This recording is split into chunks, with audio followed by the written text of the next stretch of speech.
नमस्कार मित्रांनो, मी भूषण गुंबडे आपला कृषी संवादमध्ये आपलं स्वागत करीत आहोत। आज आपण जाणून घेऊ या नवीन पिकाबद्दल, जे हिरवळीचे पीक आपण त्याला म्हणू शकतो। हा ढेंच्याला उर्फ बोरू सुद्धा असे म्हणतात। बोरूची लागवड ही कशासाठी करत असतात? बोरूची लागवड हे आपल्या जमिनीमध्ये जे नत्राचे प्रमाण वाढवण्यासाठी किंवा स्टोअर करण्यासाठी किंवा रासायनिक खताचा वापर कमी होण्यासाठी हे बोरूची लागवड करत असतात। बोरूची लागवडीसाठी आपल्याला प्रति एकर 20 ते 25 किलो बियाणे लागत असतात।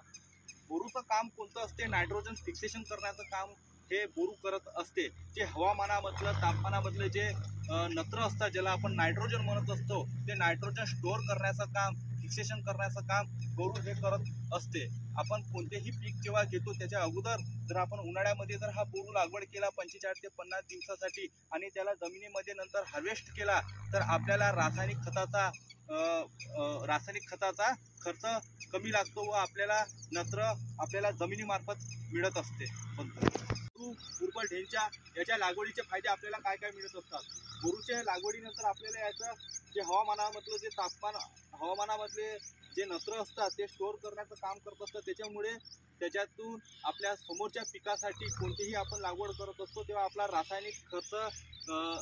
रासायनिक खताचा खर्च खूप कमी होऊन जातो। नंतर आपल्या जमिनीचे जे फर्टिलिटी पर्सेंटेज असतात, सॉईलची पोरॅसिटी असतात, ते चेंज होऊन जातात, फर्टिलिटी चांगली होऊन जातात व कर्बते सुद्धा कमी होऊन जात असतात। धन्यवाद मित्रांनो।